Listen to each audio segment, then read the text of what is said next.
नमस्कार। आज steel sector पे ना एक बहुत बड़ा फैसला आया है और ये एक ऐसा कदम है जिसमें पूरे बाजार का मूड बदलने की ताकत है। देखिए, इसका असर सिर्फ स्टील कंपनियों तक ही नहीं रुकेगा। नहीं, ये तो इंफ्रास्ट्रक्चर, कंस्ट्रक्शन और यहां तक कि पूरे मेटल सेक्टर को हिला सकता है। तो चलिए बिना देर किए सीधे मुद्दे पर आते हैं और समझते हैं कि आखिर हो क्या रहा है।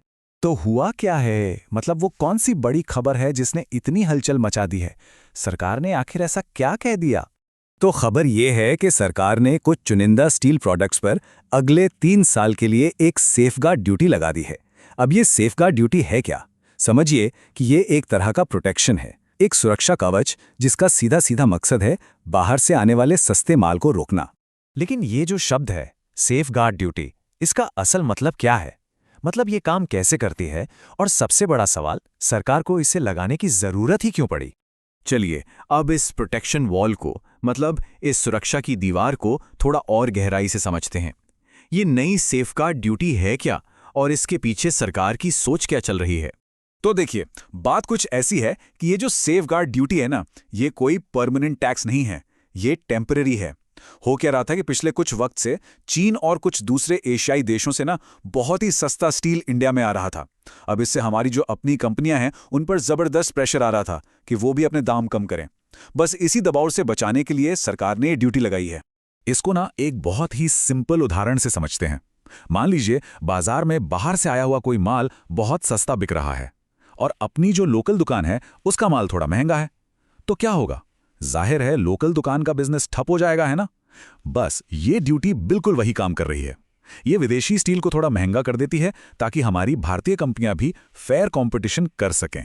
अब देखिए, इसका जो स्ट्रक्चर है वो बड़ा इंटरेस्टिंग है। ये ड्यूटी 3 साल के लिए लगाई गई है। पहले साल लगेगी 12%, फिर अगले साल थोड़ी कम होकर 11.5% और तीसरे साल में ये और घटकर 11% रह जाएगी।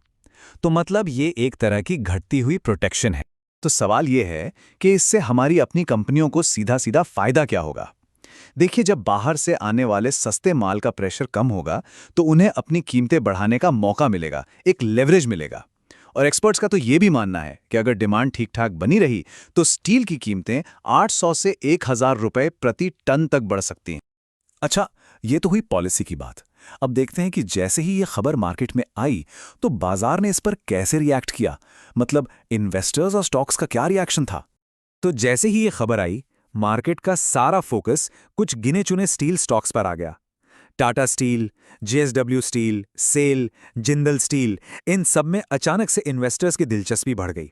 इन्वेस्टर्स ने इस पूरे मूव को मार्जिन पॉजिटिव की तरह देखा। आसान भाषा में कहें तो उन्हें लगा कि अब कंपनियों का प्रॉफिट मार्जिन सुधरेगा, उनका मुनाफा बढ़ेगा।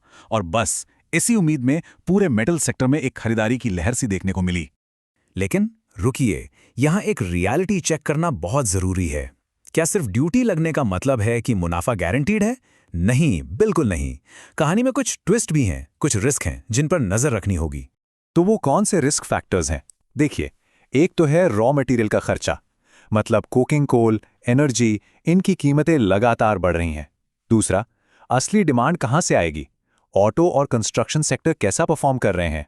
और तीसरा, पूरी दुनिया में जो स्लो डाउन का डर है उसका असर भी तो पड़ेगा। ये सब मिलकर ड्यूटी के फायदे को कम कर सकते हैं।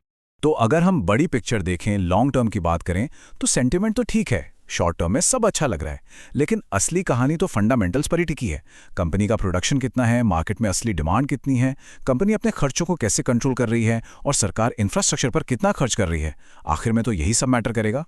एक बात हमेशा ध्यान में रखनी चाहिए, मार्केट हमेशा डेटा को फॉलो करता है, सिर्फ हेडलाइंस को नहीं। हाँ, खबर से एक माहौल बनता है, एक सेंटिमेंट बनता है, लेकिन वो टेम्पररी होता है। लॉन्ग रन में तो कंपनी का असली परफॉर्मेंस ही सब कुछ तय करेगा। तो इस पूरी बातचीत का निचोड़ क्या निकलता है? सिंपल है, मार्केट को समझिए, आंख बंद करके उसे फॉलो मत कीजिए। हाँ, सरकार का यह फैसला स्टील सेक्टर के लिए एक बड़ा सपोर्ट है, इसमें कोई शक नहीं। लेकिन हर एक कंपनी का भविष्य उसकी अपनी परफॉर्मेंस, उसकी अपनी स्ट्रैटेजी पर ही निर्भर करेगा। और एक सवाल जो सोचने पर मजबूर करता है वो ये है कि क्या ये प्रोटेक्शन वॉल हमारी कंपनियों को वाकई में मजबूत बनाएगी या फिर उन्हें कंफर्ट जोन में ले जाएगी।